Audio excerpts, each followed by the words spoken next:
The emergence of the far right is a really worrying trend because you're going to get the emergence, and you can see it to a certain extent in the US, where you get histories that are written to serve that narrative. They're not histories, they're written to serve that narrative. And that's where it's going to be really important to go, that's not actually what happened. We do know what happened. I suppose debates over slavery are one. Debates over Irish people's involvement in the slave trade is another one, and that's going to become a bigger issue in Ireland as Irish society becomes a more diverse place.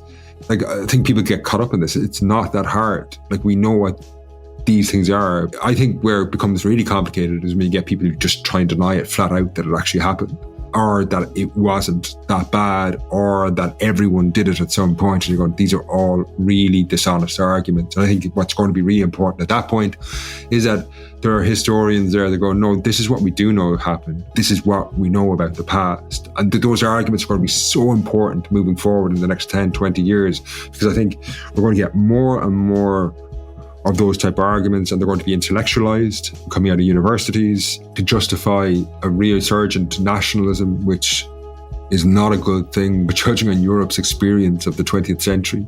And history has always played a role in those movements and in the change as we move forward, because we all, every society, I think, I would challenge anyone to produce a society that didn't justify its moves into the future by using the past experience as a justification.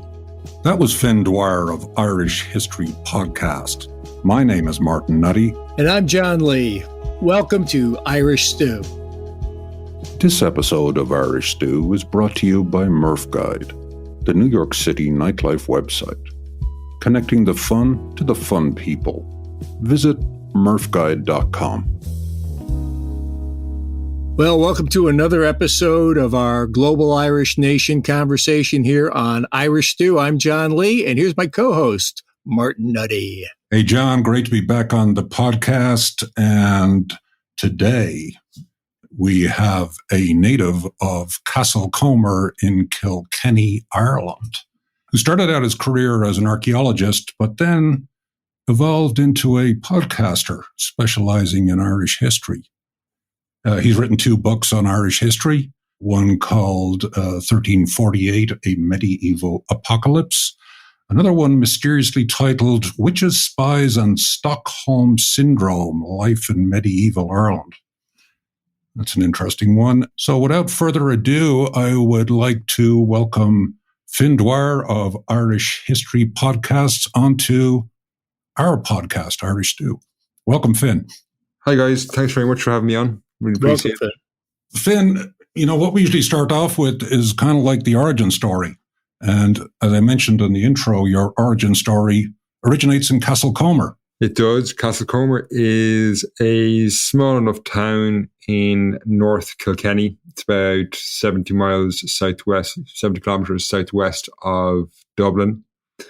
I suppose if Castlecomer is anything that makes it unique, is that it's a very unusual Irish town in that it grew up around coal mines. Coal mines aren't that common in Ireland. So by the time I was born in the early 80s, the mines had actually closed down. They all closed in the late 60s. So it was a town definitely that grew like that was then. There was actually a book written by a historian in Castlecomer called In the Shadow of the Mines. And it was very much still in the 80s and the 90s, a lot of a town struggling to overcome this history that it had actually of like these mines that the town had been built up around. For the mines that started in the 17th century. So like it's a long history, and then they were gone. And like I remember growing up and like you'd hear an older generation talking about the mines and kind of these glory days. And there was an awful lot of like the town had like big strikes, had been, like these pivotal moments in the town. There had been a big strike in the town in the 40s and the 20s as well. It was actually quite unusual in that it was one of the few areas outside of Dublin that the Communist Party in Ireland would have had a presence through the mines, which kind of was an unusual thing in Ireland, I suppose. And then on top of that, North Kilkenny and Kilkenny in general is like an area of very rich history. So I guess what I'm getting at is I grew up in a place that was steeped in history. And I always had an interest in history from that, I think. And I think it was definitely from growing up in Castlecomer would have had a huge impact in that, in a town that was, I think it's fair to say, people there were very aware of the past. And like there was all the old, like we used to play around the old open cast mines and stuff like that. So you're kind of very aware of this history. And, we in school, we would have been taught all about that. And then playing in, like, the ruins of medieval castles that are scattered all across the landscape in North Kilkenny, and up into Laois, that would have been a common enough experience. So I suppose that kind of ignited an interest in history. No, Faith, I was just going to say, also I noticed you had an origin in archaeology as well. Yeah. And I see you living in a town which is all about digging stuff up out of the ground, digging up coal. And I saw also that, in my extensive research on Wikipedia, that there were a lot of fossil discoveries there too. So not only the history, but the digging for history seems to be part of your environment. Yeah, I'd say if old coal miners in Castlecomer heard you compare archaeology to coal mining, they wouldn't be pleased. But they would have seen that as the work. I guess they went spending like not days, but like a shift a couple of miles underground compared to what I used to get up to when I was working in archaeology was a different kettle of fish. But it was certainly there is that. There was certainly a tradition in that area of making careers about excavating things from the ground. You can take the man out of Castlecomer, but you can't stop him digging. Actually, it was certainly the case for Castlecomer immigrants. So they would have been some of the there's connections actually. Some of the Molly Maguires actually had come from Castlecomer in the US, the executed mining. And they apparently brought their agitation from Castlecomer over to the experience. Didn't do much good in the US. No. But growing up in Castlecomer and being exposed to that environment, you developed obviously an interest in history and then headed off to college, got a degree in, I think, Greek and Roman culture or something like that. Yeah, I did. Then a master's degree in archaeology. So history seems always to have been central to you. Yeah, I never really understood why I just didn't do a degree in history at the time. I still can't answer that question. I often think about it myself. But I did a degree in archaeology and then Greek and Roman civilization, which is basically a kind of a version of classics without the languages.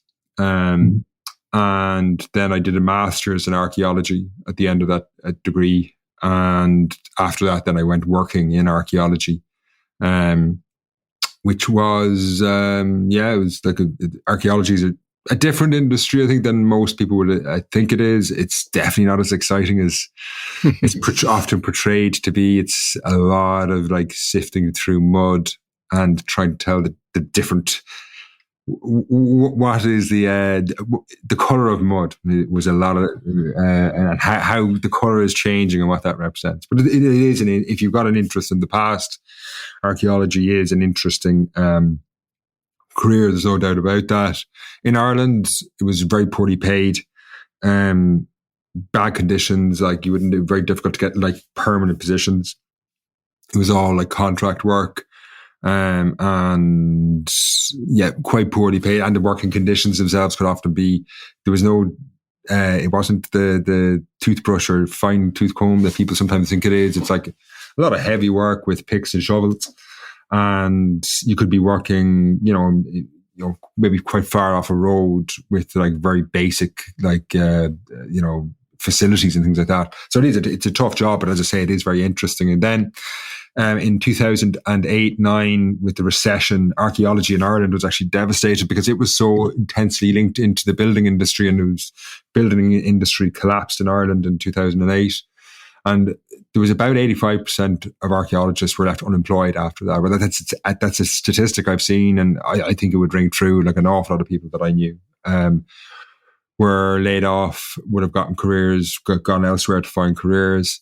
And it became, I suppose it left me with to think about what I was going to do And then at the same time, I actually fell quite seriously ill. I got an unusual form of Crohn's disease, and actually that would, as it happened, transpire. I wouldn't be in a position to work for about 5 years after that. So it was actually around that time that podcasting was actually starting to become a thing. It had existed before it, but it was, I suppose, developing into maybe at that point it was a subculture. Most people you'd talk to would say they'd never heard of a podcast, or they didn't know what it was, but it was certainly emerging at that point.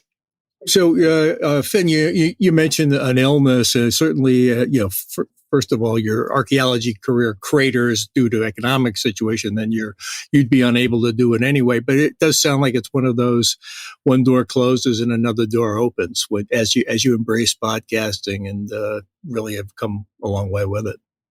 Yeah, when I started, in 2010, that's kind of the time I was kind of not working in archaeology anymore, I suppose. And podcasting was starting, but it wasn't.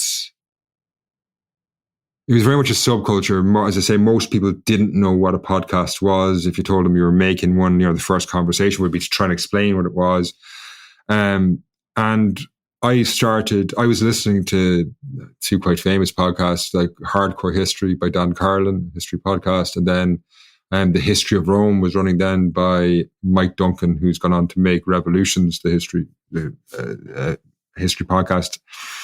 But the two of them had done very well as in podcasting in general, not just in terms of history podcasts. They were like some of the most well-known podcasts in the world, I guess. And I had a lot of time on my hands, as I say. I wasn't able to work due to illness. And I just, my brother was in a band, and he kind of went, like, it's not actually that hard to record audio, because I have no idea about, I wouldn't have a background in that.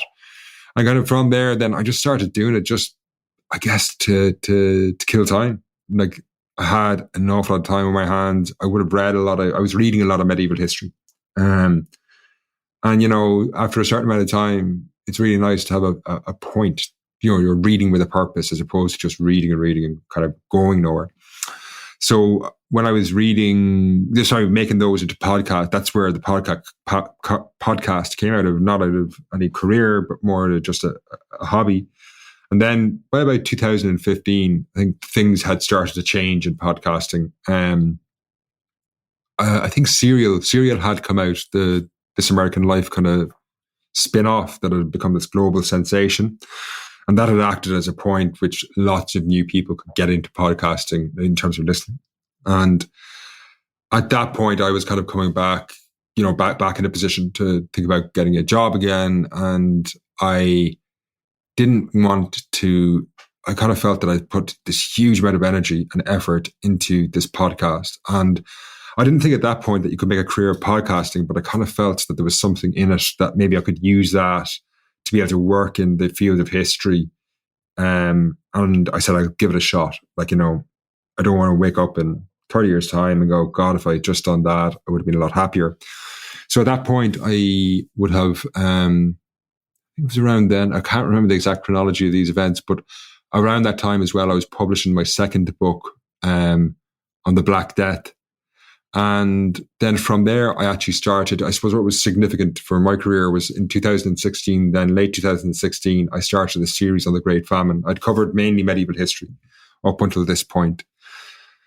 And this was at a time where podcasting was really starting to take off. And Patreon, the platform, had begun, and I decided that I would try and link this new series with trying to see if I could fund it through Patreon, because it was going to be a huge jump in the podcast in terms of the research involved, in terms of the depth that I was going to make it on. It was a big, major step. So I guess I asked listeners, would they support the show on a regular basis? And the feedback was great. And I guess that was the start where I started to see the possibility of, that this could potentially develop into a career. Now, there's lots of bumps on that road, and, it's 2021 now, and things are a lot better, but obviously the road ahead is very uncertain, I think, in terms, not uncertain in terms of podcasting, but no one knows where this entire industry is going. Like it's come, like I've seen it come so far in 10 years, seen it come so far in 5 years, and even in 2 years. Like I think a lot about where is this going to be in 10 years time, and where does an independent podcast fit within that? Who knows? But I guess that's the trajectory or the arc of where I've come to. Yeah, let me ask you this. 2015, you had it's almost like a pivot point. You'd have to decide, okay, which way am I going to go here? But you're already at it for about 5 years at that point. You must have created quite a number of episodes at that point. To the point you're getting really maybe 100 or something like that. Maybe. Probably 100, I'd say, or something like that. Well, that's a lot of episodes. From what I understand, there's very few podcasters actually make it to the 10th episode. So you're deep in the mud at this point in time. And so the dilemma is the dilemma that's faced by all podcasters. How do I monetize this? Yeah. So Patreon is one platform where you can kind of go out and say, it's play obviously in the word patron. Please support this effort if you think it's worthwhile. But talk to me about, you mentioned that you published a book or 2 books, or I know you published 2 books. Talk to me about the alternative revenue producing potential for a history podcaster. Like, what are your options? Because you can't, they're limited. Like, to be honest, like books do not make money unless you're in terms of history books. Like, so for example, I'm writing an Irish history book, which obviously limits the audience. They were on the medieval period, which is something that I'm really interested in, really passionate about. But Irish medieval history, like, a book is in that market, you'd be talking maybe 1,500, 2,000 copies would do well. Like, those type books would not really sell into the diaspora. They wouldn't be, like, publishers wouldn't really take them on and print, the 50,000 copies. Well, they could, but no one would buy it. So anyway, the revenue off books is you won't, they don't even break even ever. Like, you get like modest enough, advances. It can actually be quite soul destroying to an extent, because you spend months, years researching the topic, and then you realize at the end of it that somebody else is, like, there's all these people kind of who are involved, who you don't know are involved in the process, but they're taking a bigger chunk of like the revenue than you are. And yeah, like, you can't write book. Like, if you're writing a history book, I think it generally is a labor of love. It was useful to me, maybe in terms of helping grow confidence, maybe establish myself a bit. In terms of revenue, though, tours would have been something I did and have always done until the pandemic, and they bring in money. But again, you have to, podcasts are very time consuming. So, it's trading off. Like, do you do how many tours you do and how they eat into your time to make podcasts? But yeah, I think it was like the game changers have been in the last couple of years, where like Patreon has been there. It's like the foundation. It's the basis of how I can make a show. It's that, like, listeners like yourself, Martin, have been great, like, in terms of supporting and like that's the I suppose the foundation, and then advertising on top of that recently has come in as like as I think the thing that makes it makes it a career as opposed to a struggle, because a long time it was, you're kind of going like, I'm single, I'm in my 30s, and I'm like, yeah, I can do this. I don't have these huge overheads, but like, this has to go somewhere too. I don't want to be doing this when I'm like in my late 40s. You want to be moving beyond week to week and month to month into more comfortable, I suppose is the word. And I think advertising revenue has really helped with that. That's quite unpredictable. But that has been because, and the way advertising, like, for me, has been good in that the bigger media companies moving in have helped with that, because, I'm signed up with Acast and they handle a lot of the advertising that I just wouldn't know how to do, like, and that has been like, that has helped, like, it's like, because it isn't. Yeah, like again, podcasting is in a way like writing a book. There's not like these mountains of money in podcasting. It's like, can you make a career out of it? I suppose is the question. And like, I think it is that thing you're trying to put lots of different things together to try and make that work. So Patreon is one, the advertising is one. I sell merchandise, and that's like starting to kind of take off as well. But you kind of have to be constantly watching all these things because, in the morning, what if Patreon collapsed? That's a private company. Investors might decide that they've had, there was a lot of talk a couple of years ago that was going to, the investors in Patreon were going to look for a quick return, and that was going to like essentially see the company run to the ground. Doesn't seem to have happened. Likewise with advertising, all these things are really susceptible to a dip in the global economy, which who knows, like, after COVID, what way the global economy is going to go. Like, you wouldn't be gambling on it. And I think that's why I think you need to be constantly trying to like diversify, I suppose, as much as possible. If that's making it sound say kind of corporate, right? But Phil, we've talked to, we had a lot of people who were the kind of culture makers and creative people on Irish Stew so far, and everybody paints a story of having to diversify, or their life is diversified. They do different things to keep the train moving forward. And different activities contribute to their momentum. But nobody that we've talked to in the creative world just does one thing. The actor is doing voiceovers. Yeah. The comedian is also a writer. It seems very, very typical. And you mentioned like the change of the acceleration of podcasting. I know it was seemed like it was growing, and then it kind of faded, and then it popped. And you talked about 2 years ago you really saw some more acceleration, and then of course I'm sure you're looking back to October when Irish Stew hit the airwaves and totally disrupted the space. So, and hopefully our listeners will check out your Irish history podcast, and they're going to see something. They're going to hear something very, very different than what we do. These are audio documentaries. They're highly produced. They're super focused. They're compelling. They take you right through from beginning to end, and they take you some places you hadn't expected to be. So, and actually, I'd like to kind of shift gears a little bit to get into the subject matter, the history. And I'll give you what I know about Irish history, and you can tell me if it has any basis, or is it just something I learned in my college Irish history seminar that stuck with me. The idea that compared with the rest of Europe, Western Europe in particular, Ireland is unique in having not experienced the Roman Empire, a Roman conquest, not having gone through the Reformation, and not having experienced the Industrial Revolution.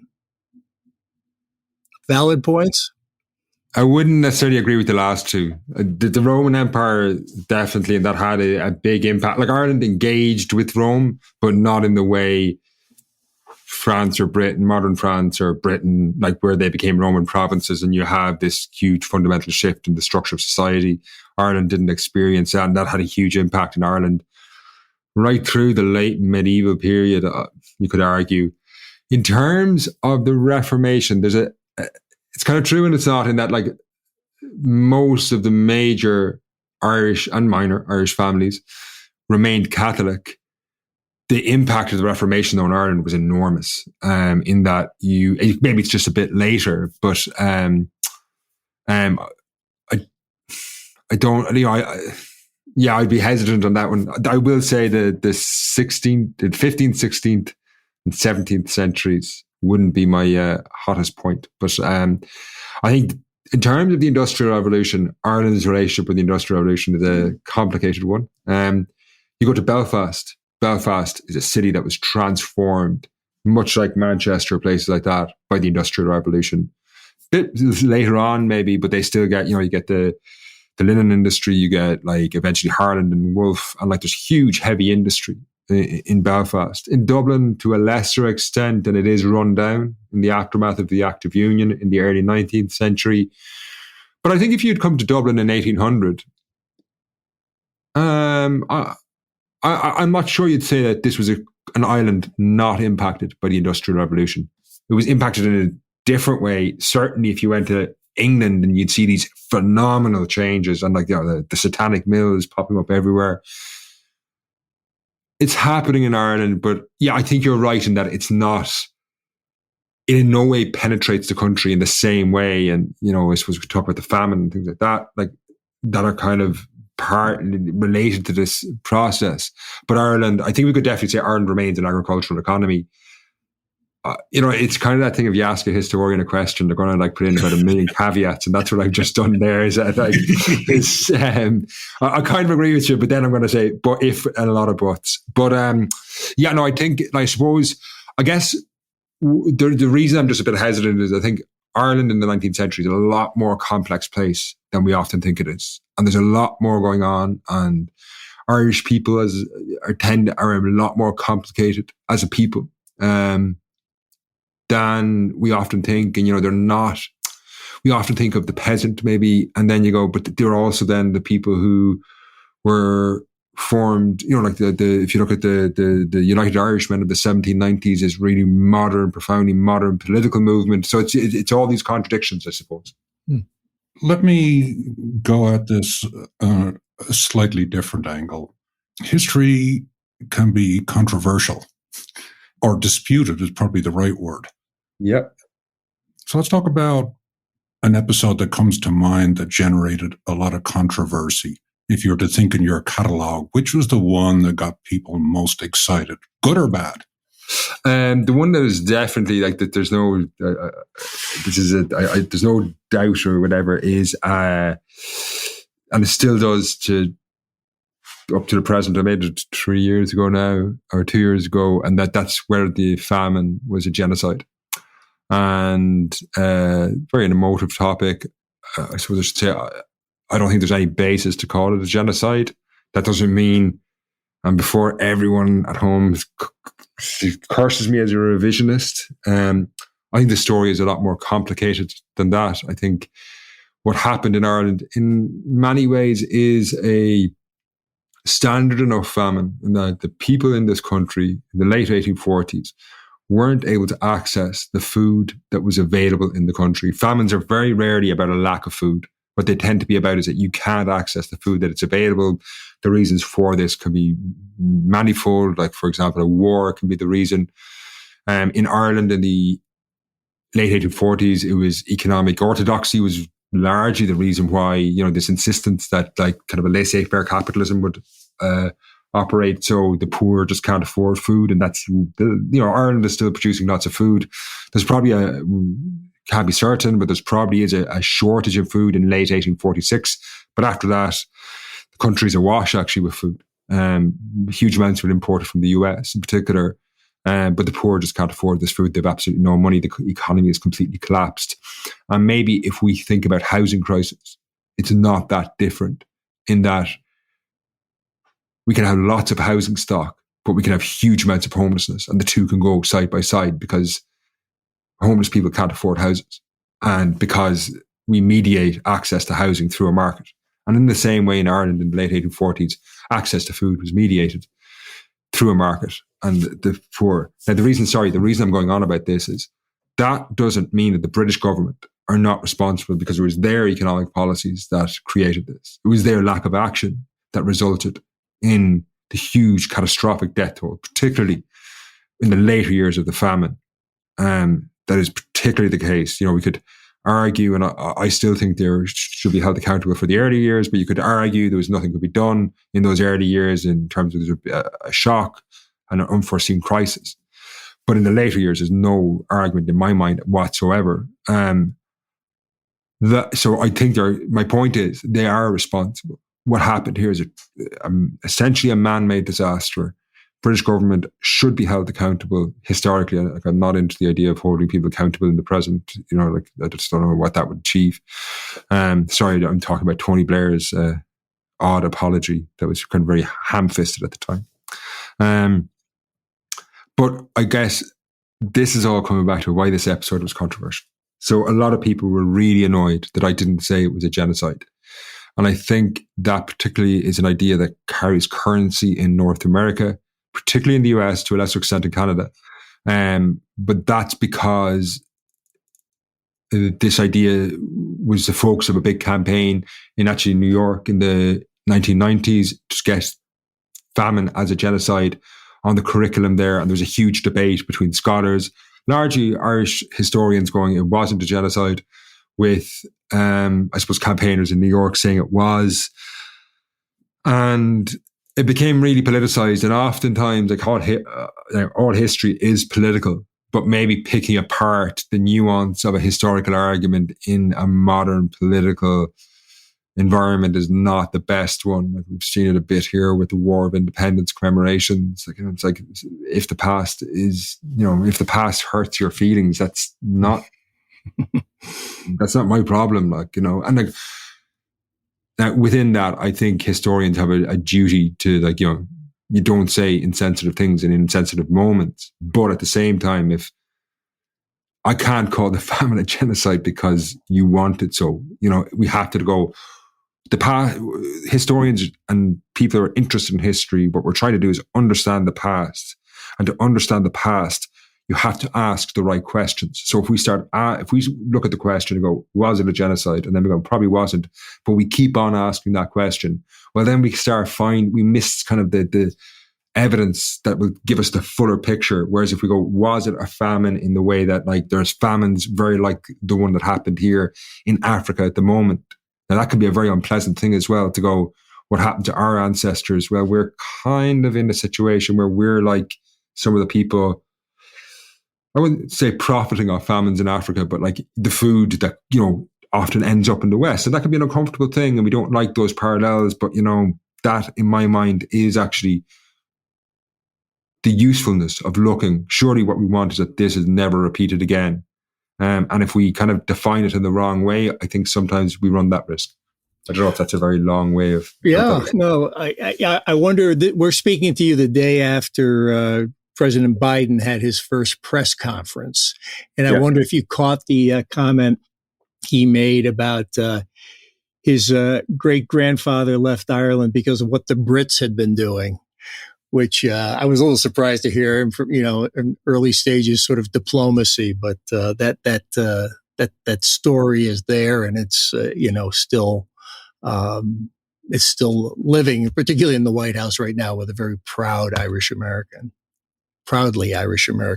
There's I came across a quote, and you seem to be kind of heading in this direction a little bit.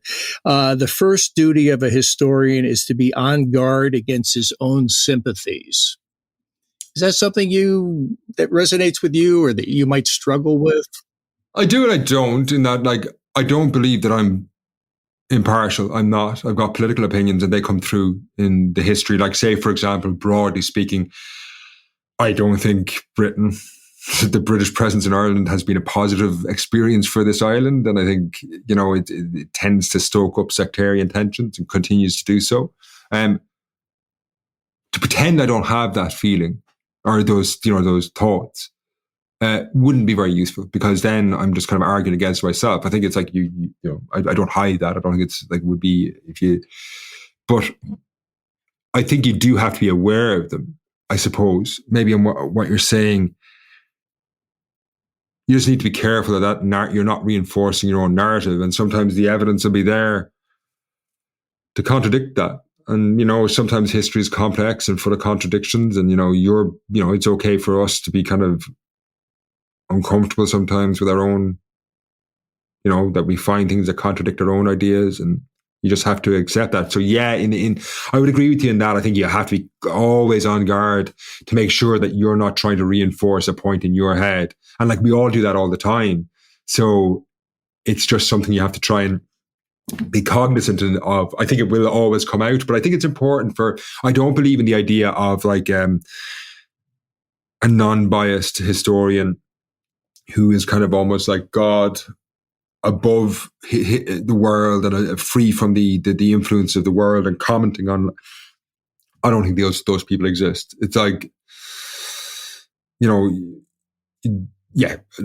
don't think they exist at all. And I think it's just a denial. I think it's to an extent, often histories that are written like that are academically kind of dishonest, because the person does have an agenda and what they're trying to say, and they're just hiding that. Hiding it better, yeah. You kind of alluded to complexity in history. So let's talk about that a little bit and the importance of history. So I believe a few years ago, there was some debate in the educational establishment as to whether history should be a core subject in Irish education. And from what I understand, it has remained as a core subject. Given this complexity and the difficulty sometimes in understanding exactly what happened, you're describing a world that you can't operate in where things are black and white. So if history is essentially not knowable, why do you need it as part of the educational system? Well, I think history is knowable. I think it's just the interpretation. And I think it's always, like, it's great. Like, agree, disagree. You should always, like, just read more and more and more. Listen to more and more and more history. Listen to, like, historians that you probably disagree with, because either you'll find out new things or you'll know you would have done a better job than they would. You've nothing to lose, though.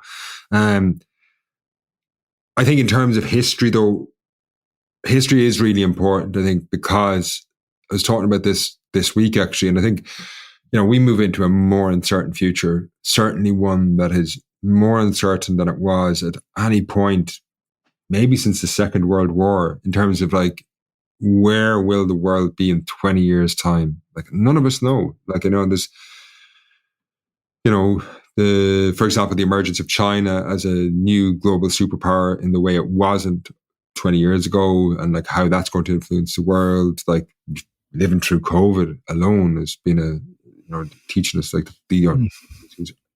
sorry, my point is, though, is that the future is uncertain. And I think the past is very important in that, as we kind of position ourselves to move forward, that we understand where we've come from. We understand, you don't want to be doomed to repeat it, as the phrase goes. I also think that history is going to become really important. And I suppose this is veering into a dangerous territory, but, well, probably not. But Yep. The emergence of the far right is a really worrying trend, because what will happen, because you're going to get the emergence, and you can see it to a certain extent in the US, where you get histories that are written to serve that narrative. They're not histories. They're written to serve that narrative. And that's where it's going to be really important to go, that's not actually what happened.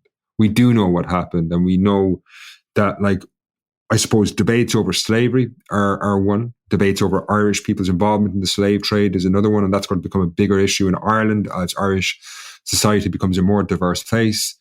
That, and, like, I think people get caught up in this. It's not that hard. Like, we know what these things are, but, like, when it becomes, I think where it becomes really complicated is when you get people who just try and deny it flat out that it actually happened, or that it wasn't that bad, or that everyone did it at some point. And you're going, these are all really dishonest arguments. And I think what's going to be really important at that point is that there are historians there that go, no, this is what we do know happened. And this is the way this is what we know about the past. And this is, those arguments are going to be so important moving forward in the next 10, 20 years, because I think we're going to get more and more of those type of arguments, and they're going to be intellectualized, coming out of universities to justify a resurgent nationalism, which is not a good thing, judging on Europe's experience of the 20th century.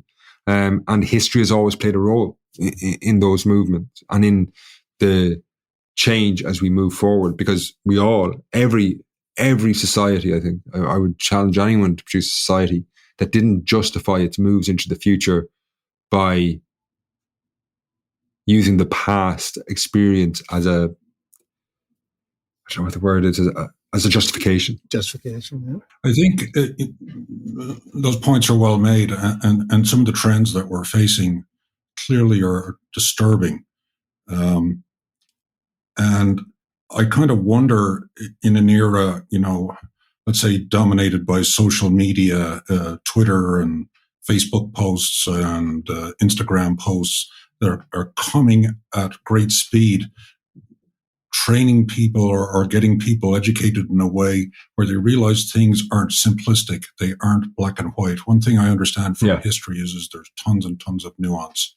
And it seems to me that a lot of people are not prepared to deal with uncertainty. In other words, history is never black and white. It is always shades of gray. And so to me, history, a core part of that is to simply communicate that. And I do agree. I was playing a little bit of devil's advocate with you, and I said history is unknowable. I don't think that's the case. We clearly know certain things happened. And you're absolutely right. The interpretation of that is where things start getting interesting. But moving on to your current series, which I think you're 6 episodes into, and I am enthralled by it. It's I can't remember the working title. I believe is the Irish War of Independence. I believe. I'm not sure exactly what you're calling it. I noticed you. It felt like to me, as a listener, that you're taking a much more structured approach to your work. For example, when you announced it, you said, I've got 24 episodes coming, which is pretty unusual for a podcaster. So can you talk to me a little bit about the working process, how this is different, this particular series is different from those that have become before, and the challenges? It seems more like you have more people involved now. Well, the War of Independence it's a hard one to get right. It's a very important one to get right. It's such an important event in Irish history, in Ireland, in a way that, like, I've always found it interesting. People in the US, in my experience, tend to look very much towards the famine as this huge moment. And I think actually people in the US are actually right on that. People in Ireland don't. They look at the 1916 Rising and the War of Independence and tend to forget the famine, actually. And that's by the way. But the story of the War of Independence is a really important one. And it's one, though, that I wanted to tell as a story, one that starts and stops. And we know it starts, the start point is pretty clear around, in the run up to World War I. And the end point is very clear, like in late 1921, early 1922. And I wanted to get that right, to do it right. I wanted to have a very clear story arc that would kind of flow episode to episode. I knew I couldn't do it on my own, and I wouldn't have been able to do it actually without, like, what we talked about earlier, the monetization of the show, that, like, listeners haven't supported the project, so the advertising coming on as well, that I was able to get, like, a part-time researcher, like, he does, like, a couple hours a week, like, Sam McGrath, he's an archivist and a historian himself, and, like, he would have a really great understanding of the sources at the time. So Sam would do, an awful lot of the, like, he's got a encyclopedic knowledge of the period. So Sam would, like, be able to pick out a lot of the figures that we use, and go, they're, like, worth following down this line, and then, like, just chatting back and forth ourselves, that, like, we've been able to like, play around with the structure and working it, into the best narrative. And then Jason Looney, who does the sound on the show, who I torture Jason with bad recordings that he tries to improve. But Jason has really worked with, like, just, making it more listenable to, and then putting in some sound effects and things like that. I suppose enhancing the experience of it. And then Therese Murray and Aidan Crowe, who are voice actors, and they narrate accounts from the time. And I wanted to have, like, a team like that to make it this, like, what I wanted by the end of it is a 24-part series that, like, you can listen to it and you go, okay, now I understand more about the War of Independence. It's an explainer of it. But I also wanted it to come out in a very short space of time, as fast as I could possibly do it, to get across to people the sense of change. The famine series had dragged on over 3 years, and people kind of lost. I think it probably lost coherency at times. I know, like, I kind of got confused myself where I was in the story.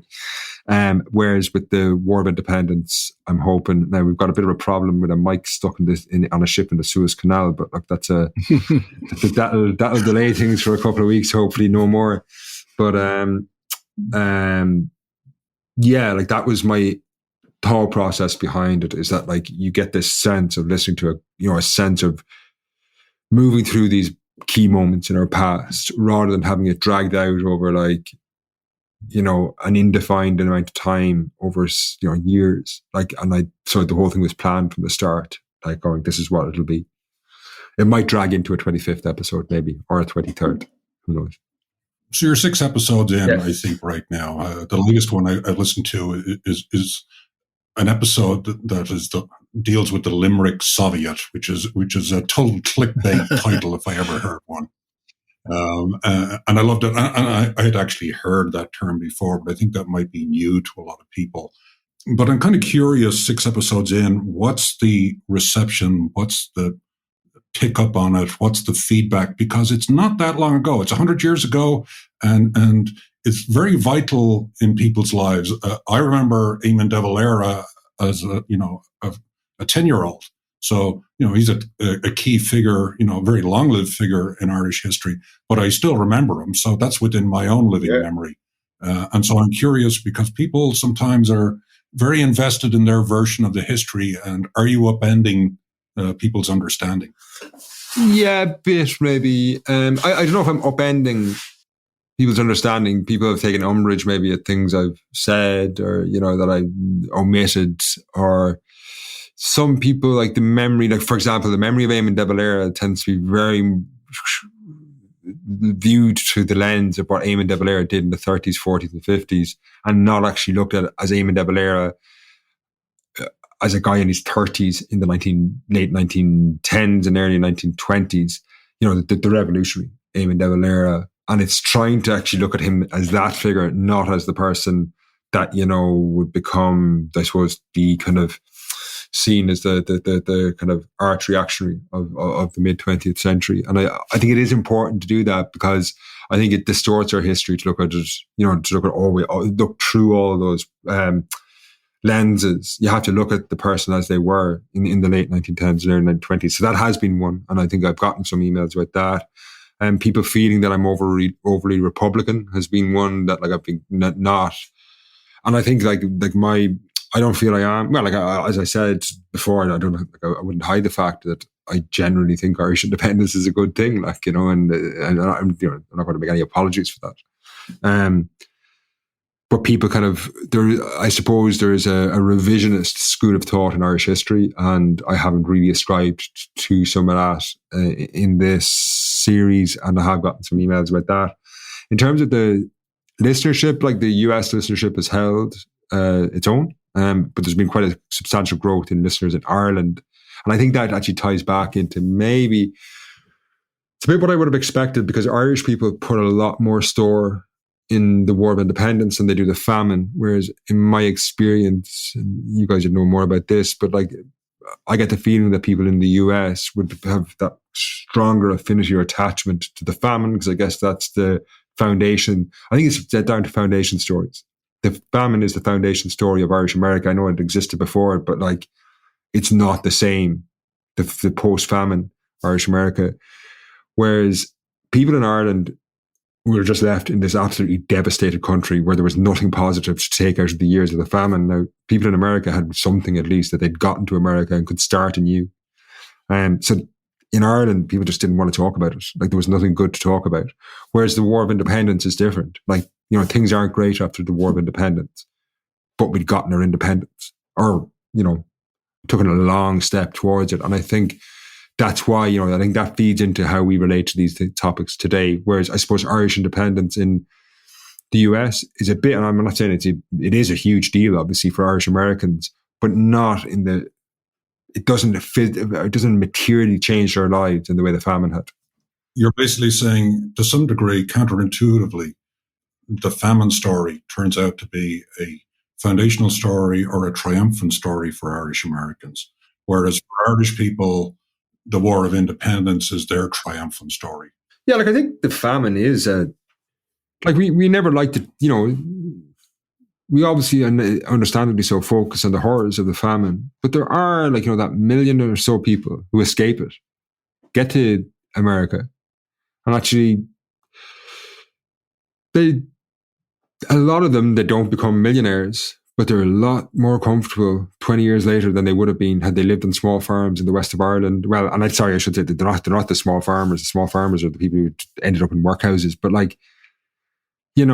they had they enjoyed opportunities in the US that they couldn't have had in Ireland. And like some of them end up in terrible, I'm not saying that that it's this streets paved with gold. I don't ascribe to that at all. But the modest gains are different, and people could look to where their grandchildren would be.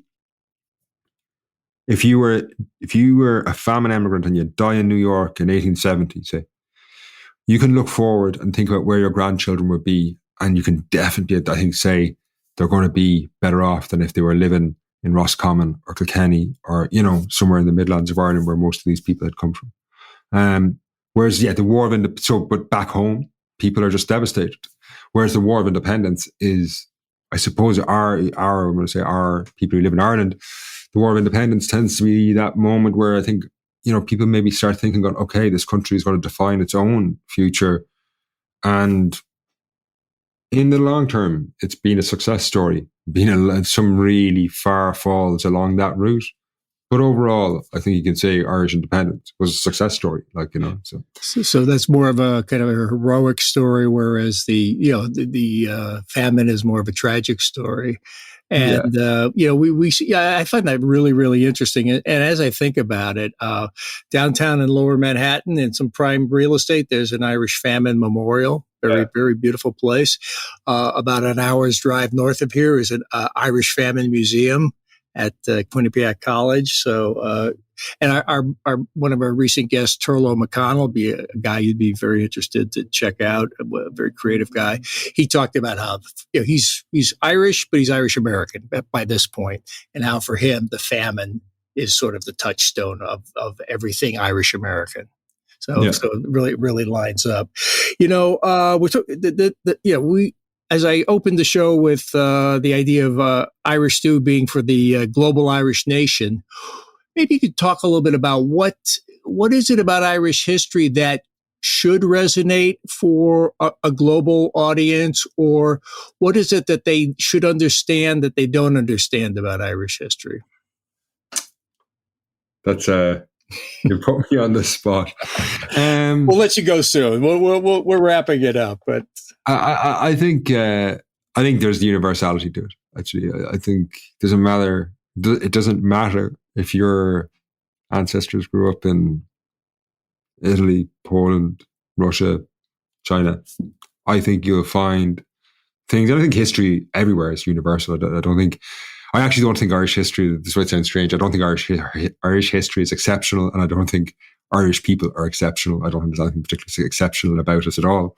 Now you're going to be in trouble. Yeah, it's that thing that George Carlin said about about nationalism, that it's like you have a predisposition for what, like, just because you have a predisposition for a certain type of illness doesn't make you like particularly, No, I think though Irish history is a phenomenal story. And I think that is like, we've got this, it's a history of like colonialism, anti-colonialism, imperialism. I think Ireland is an unusual place for one reason, in that a lot of because of its proximity to Britain, as the British Empire would go on to dominate the globe, and so many of the processes at the heart of the British Empire that have transformed all parts from Africa to Eastern Asia. A lot of those things you'll find the first time they were tried out was like in Ireland in the 16th century, or Ireland in the 17th or 18th or 19th century. Ireland has been a testing ground for that kind of stuff.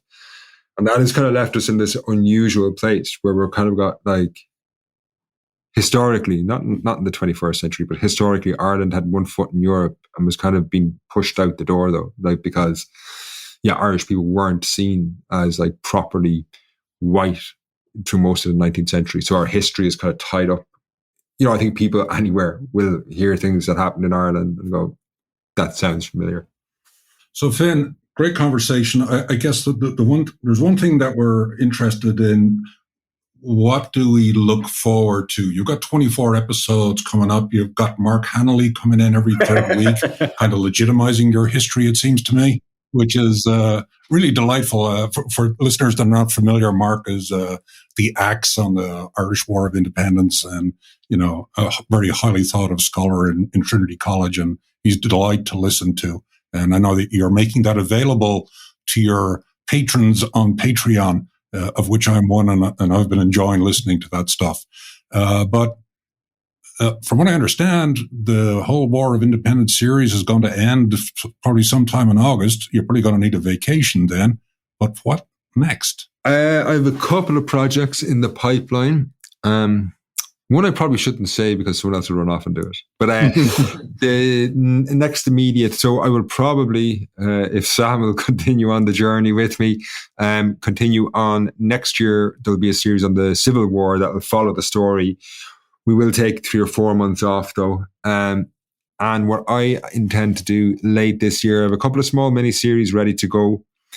But the main, I'm going to make hopefully like a 10-part series in the winter where I'm going to drive the Wild Atlantic Way, stopping in communities along the way, talking to people about history in kind of these communities up along the west coast of Ireland, places I've gone and I've spent like lots of time over the years. And you go into a pub and you hear like the real local story of like, be it like the story from some town during the War of Independence, or maybe a bit of folklore, or I just think there's great stories to be recorded along. So that'll be totally different, but also it'll be like along what is like a really iconic trip of like up along the west coast. So like I'll be stopping in some of the most well-known places. Can we crush on that trip? Come along, You're not the first person. I could be hauling a trailer of people, but could be another tour. But so I'm hopefully going to do 10 episodes up along that, and like I think in winter it might be a bit different as well. Like trying to go to these places when it's not full of tourists. It will be wild then. Yeah, that's I anticipate having, and then I don't know if I'll be able to bring the partner in crime on that one, or I'll just I'll figure out somewhere. I'll be back and forth. That's my dog. Everyone at home can't doesn't know what I'm doing when I'm pointing to my partner in crime there. So that's that, and then the Civil War will follow in 2022. And then beyond that, I will probably, the grand plan is to head back a few centuries into the 17th century, into like plantations in Cromwell. Cromwell is like, but that's like, that takes a lot of shifting gear. That's like moving from fifth to like, I don't know, minus fifth gear. So I don't know how I'm going to do that one. Well, Finn, you've given us a nice preview, and as Martin and I were talking earlier, we're not that planned out, and it's amazing to see what you've got on your agenda. But for the kind of work you do, you have to, and I'm sure anybody listening to Irish Stew is going to follow up and listen to what you're doing, because it's really remarkable. So in a way, we're giving you what we call the shameless plug right now. But we'd like to hear from you. What would you like our listeners to know, to do, next steps to, support the cause, whatever that cause might be? Well, I guess I should have something very noble to say here, but not necessary. Lacking that, I will say, if you just want to listen to the show, and I would say check out Irish History Podcast, and maybe if you feel something like the War of Independence is a bit daunting, I don't know, check out something like the Mamtrass and the Murders. Everyone loves a bit of true crime, and this is true crime, west of Ireland, 1880s. It's a murder that like will make you shudder. And what if you're already listening, and like Martin, you're a Patreon member? What's involved with that step? Yeah, so Patreon is basically how the show runs. It's where listeners, if you enjoy the show, I suppose without going into a big conversation again, it's just that thing of we've gotten content on the internet is free to listen to, but it's not free to produce, I guess is the point. And a lot of listeners have been very generous over the years and have supported the show. And it's the only way I can make, so when I was talking earlier about like having a researcher or any of that, like the only way that happens is because of listeners. So that's what Patreon, it's a great platform for that. Well, from my point of view, but it allows people to contribute on a monthly basis, and then in return you get early access to the show. There are ad-free versions. As Martin mentioned, Brian Hanley from Trinity is coming in once a month at the moment and to do Q&As on the War of Independence. And there's bonus features available there. And I guess it's it's just enhanced membership of the podcast, I suppose. I'm new to the podcast. I've listened to maybe a dozen episodes, so I'll be signing up as a Patreon as well. Thanks very much. God, thank you. Well, a lot of ways to go. Martin, recapping that conversation with Finn, a lot of great Irish history knowledge coming my way, and I learned a lot about the art and craft of podcasting as well. Yeah, well, I think it's pretty clear to our listeners right now, after about 14 episodes between last year and this year, that I'm a bit of a history nerd. I've been fortunate to know Finn for about 3 years or so. I'm a big admirer of his work.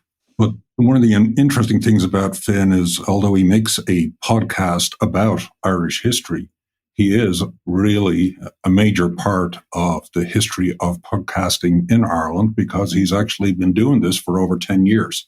Anybody that gets into the podcasting business knows that almost 50% of podcasts die before they hit the 10th episode. Finn has hundreds of episodes. He's great content, and you could spend a lot of time going through his backlist. But there's little doubt in my mind that the current series that he's working on, the Irish War of Independence, is probably one of the best things that I've heard in history podcasting. Well, good to know we made it over that 10 podcast limit, and we're still cooking here, Martin. Another thing I saw, like kind of recurring theme, was that culture makers that we've been talking to on Irish Stew, the way they have to accumulate several creative ventures, several revenue streams, and podcasting now could be another one of those. So it's interesting that topic and that idea keeps coming up. Another idea that keeps coming up is the famine. We keep hearing our guests go back to the famine as such a central experience in the Irish psyche. Yeah, it's interesting. And Finn did make the point that the famine may be more central to the American experience than it is to the Irish of Ireland experience. Because in America, in many respects, it is the foundational story of the ancestors of Irish Americans. It's what drove many of them over here, or at least their families. Whereas in Ireland, the foundational history that people refer to is actually the Irish War for Independence, the 1916 Rising, and of course, we've just passed the 100th anniversary on the start of the Irish War of Independence. So that makes for an interesting difference and something to be cognizant and aware of. And then again, we hear from an archaeologist here, Martin, and again, we learn that archaeology is not like it's shown in the Indiana Jones movies. Yeah, there's archaeology and then there's Irish archaeology. To run with a Frank McCourt quote, I think he talked about there is miserable Irish childhoods and then there is Limerick childhoods, and it's a quantum. So why is archaeology bad in Ireland? Because it rains a lot and you spend a lot of time digging around in a pit. It can be quite unpleasant. And as Finn reminded us, it can be a lot of heavy work. We all like to think of it as people working on a beautiful piece of jewelry with a feather duster, but the reality is much more mundane than that. So although Finn's work was originally mundane, what I can say is that his podcast is far from that. It's an incredible resource for people, and I strongly encourage our listeners to go visit Irish History Podcast. No argument here.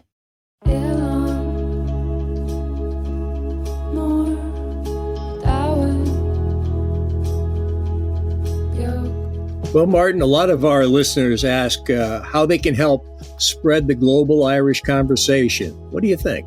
Best thing people can do to help out the podcast is to simply share the episode. If you like what you've heard so far in this episode or other episodes, share it on social media, whether that's Facebook or whether that's Twitter or whether that's Instagram, or share it via email or word of mouth. All of those things are going to help us out. And don't be shy about dropping us a note. You can do so on our website. Irish Stew is produced by John Lee, Martin Nutty, and Bill Schultz. Editing, mixing, and mastering by Bill Schultz. Music on Irish Stew was composed and performed by Rosa Nutty, with Donald Bowens on drums, Cathal O'Riordan on bass and synthesizer. For more on Rosa Nutty's music, please visit rosanutty.com.